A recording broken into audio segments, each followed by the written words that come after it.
Greta Bauer had poured coffee for hundreds of strangers, but that morning, one quiet act of kindness would change everything. The clink of ceramic cups and the low murmur of a jazz trumpet spilled softly through the breakfast lounge as Greta placed a linen napkin precisely beneath a silver spoon. Outside, Boston's Beacon Hill still lay in the dim half-light of dawn, a pale frost spidering across the window panes. Her breath formed a faint mist each time she passed near the side doors, but inside the Grand Americana Hotel, everything was warm, polished, and orderly, just the way she liked it. She moved through the dining room with quiet purpose, sleeves rolled to the elbow, her dark hair pinned in a low twist. She greeted Henry with a nod as he hauled a delivery cart through the rear corridor. He returned it with a wink, already sipping from the chipped thermos he refused to replace. "Morning, kiddo," he muttered. "Cold one today." "Feels like January already," she replied, her voice barely above the hum of the old heating vents. By 6:30, the first guests trickled in. Greta moved like clockwork, pouring coffee, exchanging soft pleasantries, folding napkins when no one was watching. She preferred it that way. Being invisible meant being efficient, and besides, she had learned long ago that people rarely looked closely at those who served them. But when the lobby phone began to ring with an urgency that didn't match the sleepy hum of the hotel, Greta glanced toward the front. A woman stood there, bundled in a thick coat, clutching the receiver awkwardly with both hands. Her silver hair was pinned neatly, but her eyes flicked around in distress. It was Mrs. Kowalski. Greta had seated her earlier that week, a quiet woman with old-world manners and a reluctance to speak. Now she stood near the concierge desk, the phone pressed tightly to her ear. Her lips moved silently, brow furrowed. No staff nearby. Greta hesitated for half a breath, then placed the carafe down gently. Without a word, she stepped from the lounge, adjusting her apron as she approached. "Entschuldigung," Greta said softly. The woman turned, startled. "Sprechen Sie Deutsch?" Tears pooled instantly. "Ja," the woman whispered, relieved. Greta nodded calmly. "Darf ich helfen? May I help you?" She learned that Mrs. Kowalski was trying to call her son in Stuttgart. She'd forgotten how to dial internationally and couldn't understand the front desk clerk's rushed English instructions. Greta guided her through the process step by step, redialed, and when her son finally answered, she handed over the receiver with a smile. Mrs. Kowalski's voice trembled as she spoke, hands pressed to her cheeks. Greta waited a respectful distance away, letting the woman finish. When the call ended, she gently took the phone and placed it back on the cradle. "Danke schön, Fräulein," Mrs. Kowalski whispered. Greta gave a polite nod and almost instinctively tucked the woman's scarf more securely around her neck. Then she turned to leave. She didn't see the tall man standing near the corner pillar. His coat collar was turned up against the wind, his gaze unreadable. Back in the lounge, Anna Reed appeared beside her with a clipboard in hand and a cool smile that didn't reach her eyes. "Ms. Bauer," she said, not unkindly, but with pointed restraint, "your section is full." "Yes, ma'am, I only stepped away for—" Anna lifted a hand. "I'm aware, just let's not make a habit of it." Greta bowed her head slightly. "Yes, ma'am." She returned to the table she'd left behind, pouring coffee with the same grace as always.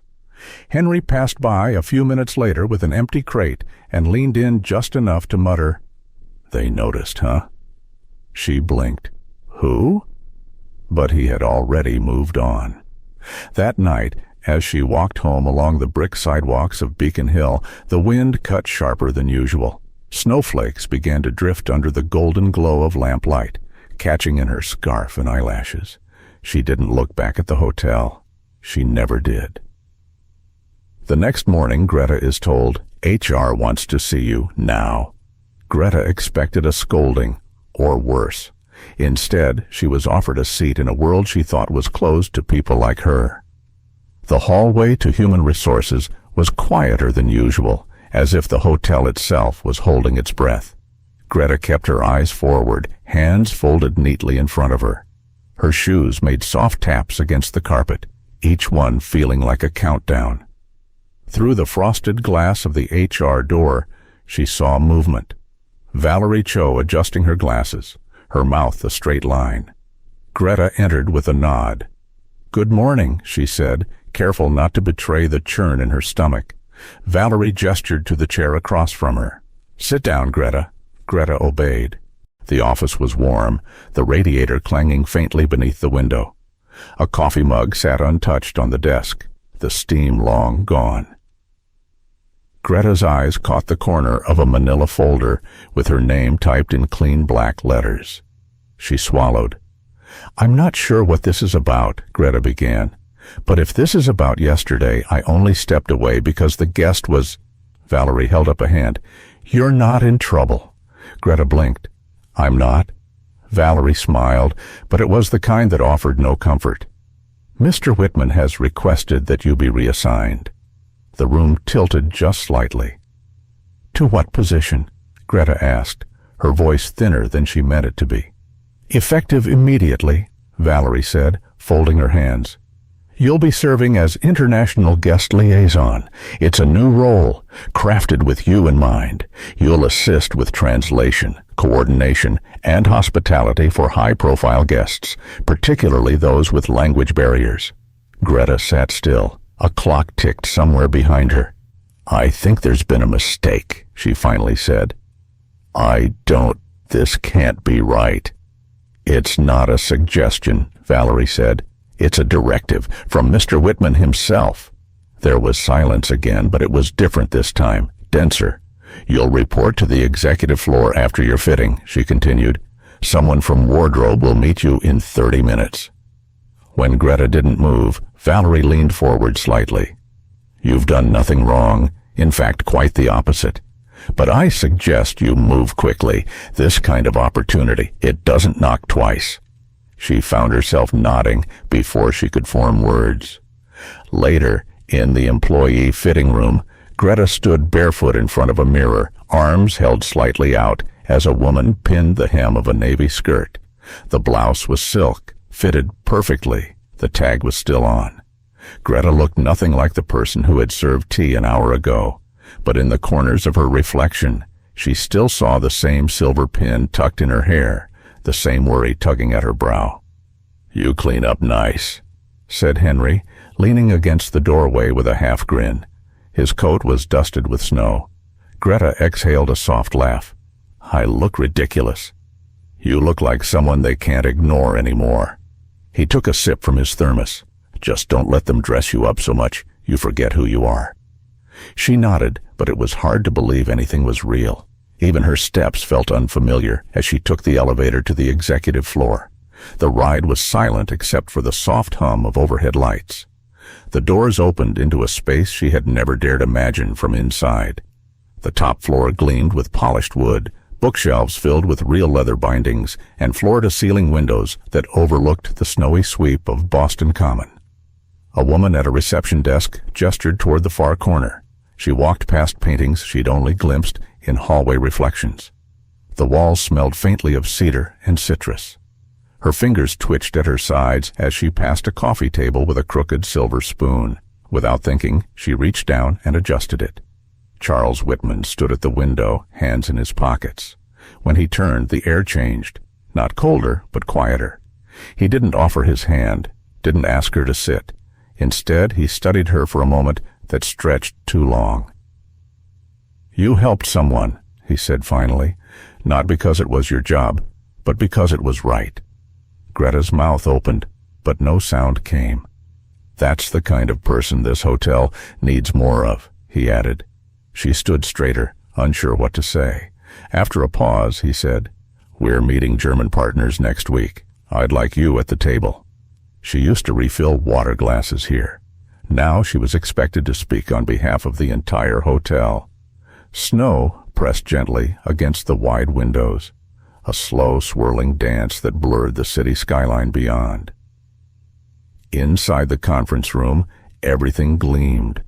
Polished walnut table, silver coffee service set precisely at the center, crystal glasses aligned like soldiers in formation.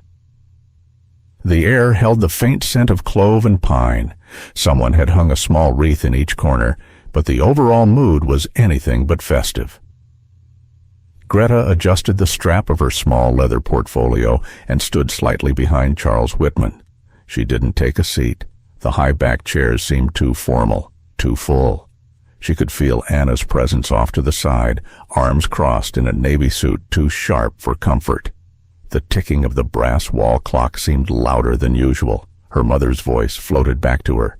Words are a bridge, not a wall, if you know how to use them. She took a slow breath. The German investors entered in silence, their coats dusted with snow. They greeted Charles with firm nods and quiet precision. Greta offered a small bow, speaking first in English, then in German. "Welcome to the Grand Americana. We're honored to have you here." They responded politely, but their eyes lingered on her longer than they did on the skyline.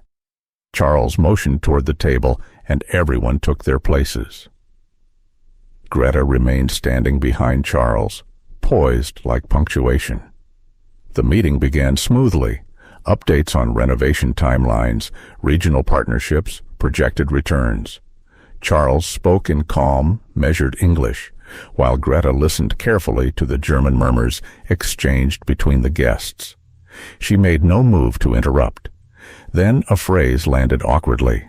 One of the investors asked about priority in labor rotation, and Charles's reply, though perfectly neutral, seemed to raise eyebrows. The room cooled noticeably. A long silence followed. One investor leaned back, fingers steepled, eyes narrowing. Greta stepped forward slightly. Her voice, when it came, was soft but sure. "What Mr. Whitman means," she said in German, "is that decisions around staff deployment are based not on favoritism, but on continuity and trust. He's speaking to reliability, not hierarchy." There was a pause, then a subtle nod. She waited, then added, lightly, carefully, "As the old saying goes, Ordnung ist das halbe Leben. Order is half of life, but hospitality makes up the other half." A ripple of laughter moved through the room, not loud, but enough. From across the table, Charles glanced at her, unreadable. The meeting resumed. Tension melted just enough. One investor even uncrossed his arms.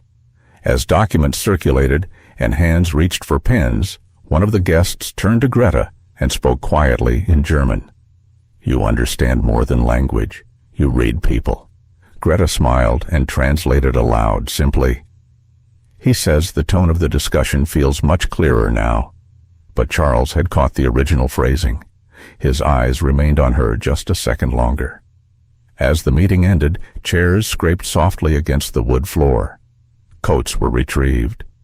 Anna nodded once toward Greta, a glance that barely veiled the calculation behind it. Greta turned to gather her notes, but Charles leaned closer, speaking just low enough for her to hear.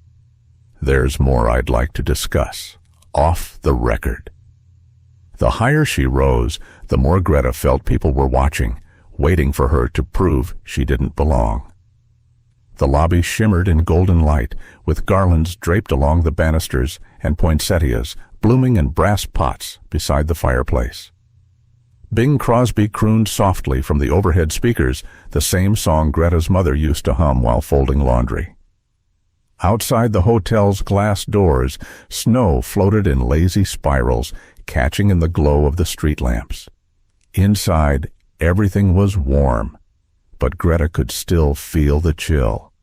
She moved through the back corridor toward the staff kitchen, coat draped over her arm, heels clicking more loudly than she liked. Voices hushed as she passed. She didn't catch the words, but the silence after them said enough. Anna's voice, calm and brittle, broke through as she rounded the corner. "Not everyone gets promoted for speaking a foreign language." Greta didn't stop, didn't slow, just kept walking. But the words lodged somewhere deep, right between her ribs.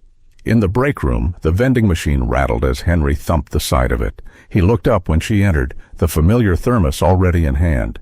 "Black, no sugar?" he asked. She gave a tired smile. "Please." He poured the steaming coffee into a paper cup and handed it over. "They're loud now," he said, "but they'll hush when you keep showing up." She wrapped her hands around the cup. "Do you think I'm out of place?" Henry sat on the edge of the counter, shaking his head. "I think most people don't like mirrors, especially ones that remind them they missed something right in front of their face." Greta didn't reply. The warmth of the coffee seeped into her palms, but it didn't quite reach her chest. An hour later, Charles sent for her. The elevator doors opened onto the rooftop lounge, a rarely used space with wide windows and velvet chairs worn soft with age. A small tree stood in the corner, sparsely decorated with gold ribbon. The room smelled of cedar and peppermint tea. Snow tapped gently against the glass ceiling above.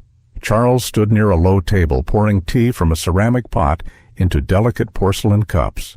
No assistants, no notepads, just him, sleeves rolled, tie loosened. "Thanks for coming," he said. "I thought you could use a quieter view." She took the seat across from him, uncertain. "I heard the meeting went well," he added. She nodded. "It didn't fall apart." "That's usually the bar," he smiled, "but you cleared it by more than a few feet." Greta looked down at her lap. "Some people think I don't deserve to be here." "Do you?" he asked. The question hung in the air, sharp and soft at once. She hesitated. "I don't know yet." He poured her tea. The peppermint scent was calming, familiar. "I used to vacuum these carpets," he said, "before I ever owned this building. My dad made me wear a tie, even when I was scrubbing floors. Said dignity wasn't about position, it was about posture." Greta looked at him then, truly looked. "You started here?" He nodded. "Downstairs. My father worked nights. I came in after school. No one remembered our names, just the jobs we did." She sipped the tea slowly. "My mom used to say similar things. She cleaned houses, mostly, between hospital shifts." He glanced at her. "She passed?" Greta nodded. "Cancer. She loved languages, though. Could read German poetry and Spanish novels. I used to study beside her hospital bed, whisper vocab words while she slept." Silence fell again, but this time it was comfortable. Later, in the staff kitchen, Greta paused to return her mug. The lights were low, the kitchen half cleaned for the night. A woman stood at the back counter, her apron smudged with flour. She turned when Greta entered. "Greta?" the woman asked. Greta smiled politely. "Yes?" The woman stepped forward slowly. Her eyes softened. "Your locket," she said, voice nearly a whisper. "That photo. Your mother was Lily, wasn't she?" Greta touched the tiny gold oval hanging from her neck. "You knew her?" The woman nodded. "I'm Marcy. I worked here when she cleaned part-time, years back." Greta blinked, unsure if she should speak. "She always said you'd do something no one saw coming," Marcy said, so quietly it nearly disappeared between them. As Greta left the rooftop, Charles asked, "There's something I'd like to show you tomorrow. The part of the hotel no one talks about." Sometimes the quietest places carry the loudest truths. The door creaked open with a reluctant groan, and the gust of cold air that greeted them smelled faintly of plaster, age, and something sweeter, perhaps old perfume or forgotten polish. Charles held the flashlight low, the beam bouncing off faded wallpaper and the dull gleam of brass door plates. Greta stepped into the corridor behind him, drawing her coat tighter around her frame. The West Wing had been shuttered for years, long before she ever set foot in the Grand Americana. "Watch your step," Charles said gently, his voice hushed, as though not to wake whatever memory slumbered here. They moved slowly. The carpet was worn thin, patterns of blue and rust almost erased by time. Chandeliers hung like ghosts above them, their crystals dulled with dust, but still catching flashes of light. The silence felt deep, layered, broken only by the soft creak of their shoes and the distant moan of wind pressing against the boarded windows. Greta glanced at the walls. Faint outlines of frames remained, and once or twice she caught a glimpse of something that might have been a water stain or a faded handprint. She remembered her mother once whispering, "Even walls remember the hands that built them." Charles stopped before a door with tarnished lettering that read, "Room 112." "This," he said, turning the knob slowly, "was the first room my father ever cleaned here. He used to joke that this place taught him how to scrub corners sharper than the ones life gave him." The door opened into a small suite preserved by neglect. A single bed, rusted luggage stand, pale curtains with a tear near the bottom hem. Greta stood silently near the threshold as Charles stepped inside, reverent. "I was maybe 10 when I first came here," he continued. "He brought me along on a Saturday. I sat on the floor reading a book while he polished the fixtures." She followed him in. The room was colder than the hall. Dust spiraled in the shaft of light from Charles's flashlight. Greta reached out and ran her fingers along the edge of the dresser, where old initials had been scratched faintly into the wood. "There used to be a library downstairs," Charles said, almost to himself, "for staff. Tiny, but full of forgotten stories. I'd sneak in at night. That's where I read my first book in German, actually. Didn't understand half of it." Greta turned to him, surprised. He chuckled. "Didn't stop me from trying." She hesitated, then said softly, "I still go to the public library in South Boston. They leave out the foreign language books by the windows. I've been rereading Rilke." Charles nodded, the silence between them shifting again, this time softer, heavier, with something shared. In the corner of the room, an old leather-bound guest book sat atop a table. Greta reached for it with careful fingers. The binding cracked softly as she opened it. Pages yellowed and curling at the edges. Names in faded ink filled each line, room assignments and notes. And then she saw it. Lily Bauer, housekeeping, December 1993. Her breath hitched. "She worked this floor," she said quietly. Charles leaned in. "She did?" Greta nodded. "That's her handwriting. She always signed her full name, said it made things feel more permanent." For a long moment, neither of them spoke. Outside, the wind howled through unseen cracks in the building, and the old radiator groaned as though remembering too. Charles turned toward her. "We didn't get here the same way," he said slowly, "but I think we both started in the basement." Greta met his eyes. The silence between them no longer held distance. It felt like understanding. As they stepped out into the hallway again, Greta pulled the door shut behind her. Downstairs, the hotel buzzed with soft laughter and string music, reminders that the world moved forward, even when time stood still in other places. Halfway down the main corridor, Charles's phone buzzed. He frowned as he read the screen, then looked at her. "The Berlin investors," he said. "They're flying in early. There's confusion over the contract language. Some of it was translated too literally. I need someone I trust in that room." She straightened slightly. "When?" "Tomorrow, noon." His voice was even. "I trust no one else." Later, as Greta exited the service stairwell, she passed the staff kitchen. Through the narrow window, she saw Marcy at the back table, rolling dough with flour-dusted fingers, her radio playing something old and familiar.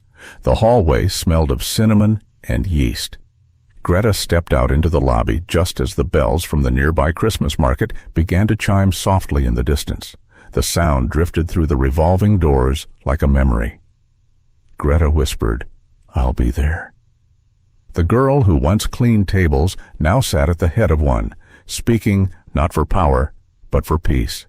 Snow spun wildly outside the boardroom's towering windows, a white blur behind red and gold ribbons that fluttered in the draft. Inside, the room pulsed with quiet tension. Leather chairs scraped gently as the German delegation shifted, murmuring among themselves in clipped tones. A silver carafe of coffee sat untouched at the center of the polished table. Greta sat 2 seats down from Charles, her notes neatly stacked, her posture composed. She didn't fidget, though her fingers itched to straighten the crooked saucer someone had left near the far corner. The documents before them, outlined in both English and German, had triggered confusion. A clause about ownership structure had been translated too literally, making it sound like the hotel was trying to restrict financial autonomy. One investor, tall and hard-eyed, leaned back in his chair with arms crossed. Another whispered something sharp in German, glancing at Greta before shaking his head. She took a breath. "Excuse me," she said in German, her voice calm but carrying. The room quieted. "The phrase in question," she continued, "is meant to clarify stability of leadership, not control. In German, the word Verfügung can imply both authority and accessibility, depending on context." She let the sentence settle before continuing, more softly. "In my mother's house, trust was built over time. She used to tell me a story, when I struggled to understand people, about two neighbors on opposite sides of a fence. One thought the fence was meant to divide, the other hung flowers on it every spring. In the end, they both sat on either side, drinking tea and admiring the view." A flicker of surprise crossed the older investor's face. Then something else, recognition.